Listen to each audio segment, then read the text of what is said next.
Olá novamente, amigos. Bem-vindos à segunda parte do nosso Campinas Desafios da Metrópole de hoje.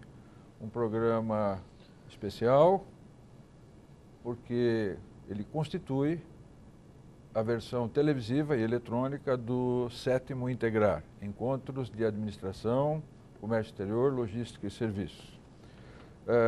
O nosso tema é sustentabilidade e nós temos a honra de contar com a presença do Tiago Ramos Pereira, que é o gerente de gestão da qualidade e ambiental da Siemens.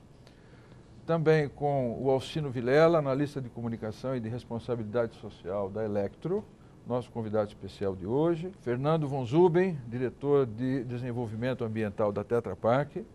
E a Luciana Zeglio, que é à minha esquerda, que é a coordenadora de projetos do SEMPRE, Compromisso Empresarial para Reciclagem.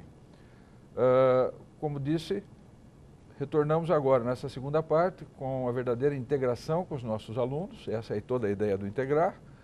Alguns alunos aqui presentes vão nos honrar com as suas perguntas. Alguém já tem preparado alguma coisa aí? Gostaria de fazer alguma pergunta? Bruna, por favor, a palavra é sua. Oi, eu gostaria de fazer a pergunta para a Luciana, do SEMPRE. Como todos vocês comentaram que há empresas que dizem ser sustentáveis, mas de fato não são, gostaria de saber se vocês têm algum projeto para fazer com que essas empresas se conscientizem e façam parte do SEMPRE.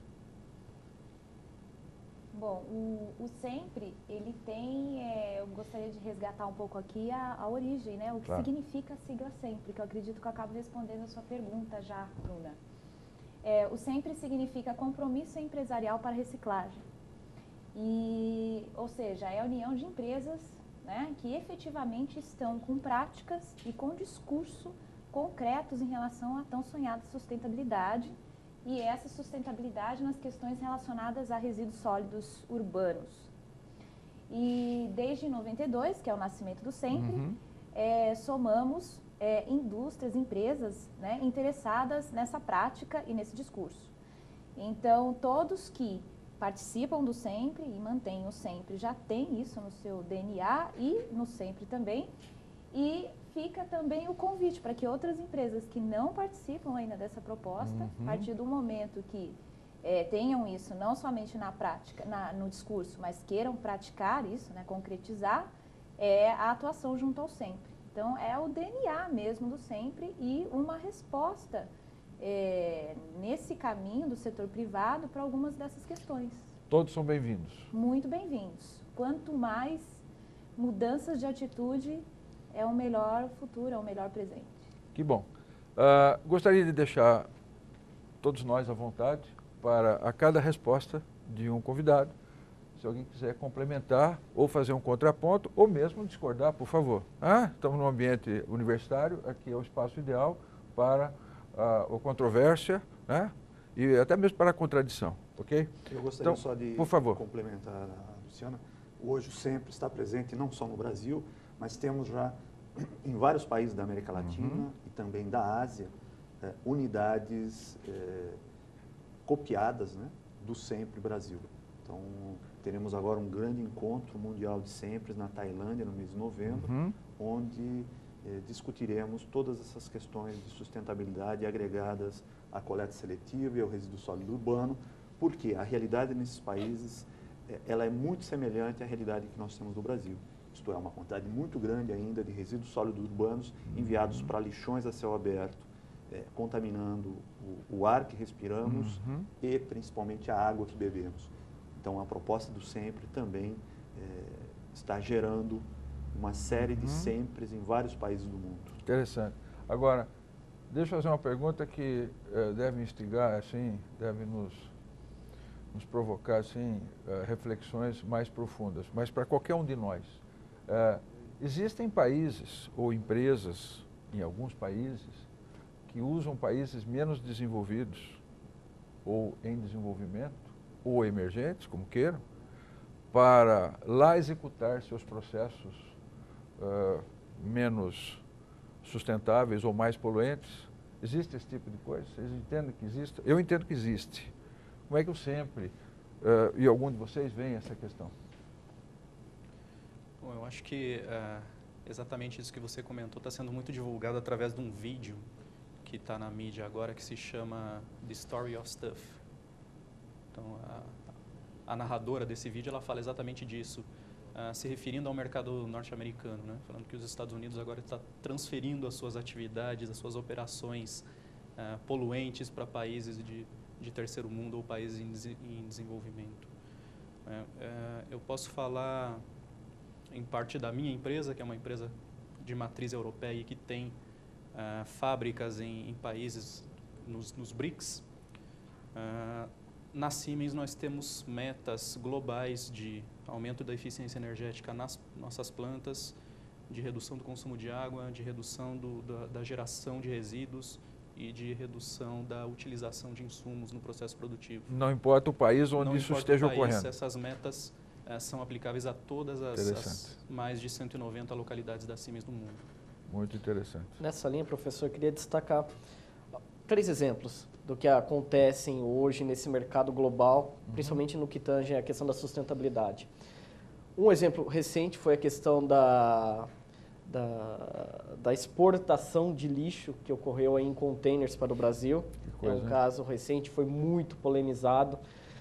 Tem outra questão que eu queria falar, que é a questão dos pneus. Então, os pneus produzidos nos países desenvolvidos que são exportados para serem recapeados e vendidos nos países em desenvolvimento. No caso, por exemplo, o próprio Brasil já participou dessa polêmica.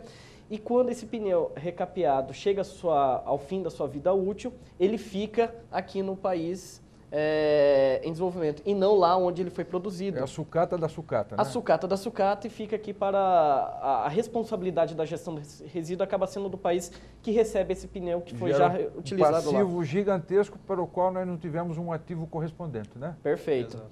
E um outro exemplo, por conta do aquecimento global e o protocolo de Kyoto, empresas que emitem CO2 em países em desenvolvimento e que têm metas rigorosas de redução de CO2, estão enviando processos produtivos poluentes, ao invés de tratar, a exemplo da Siemens, de forma eficiente as suas emissões de gás carbônico, enviam esses processos produtivos, as suas plantas industriais, para países em desenvolvimento que não têm metas para cumprir na questão do protocolo de Kyoto. E muito menos compromissos, né? Muito menos compromissos.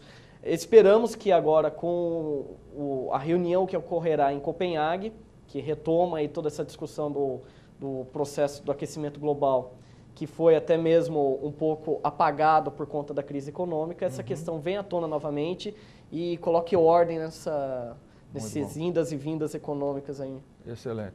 Falando só em aquecimento global, professor, isso é muito interessante, porque, na verdade, mais sustentabilidade do planeta do que aquecimento global hoje não existe. Né? Por quê? Porque praticamente é uma coisa já comprovada pela ciência.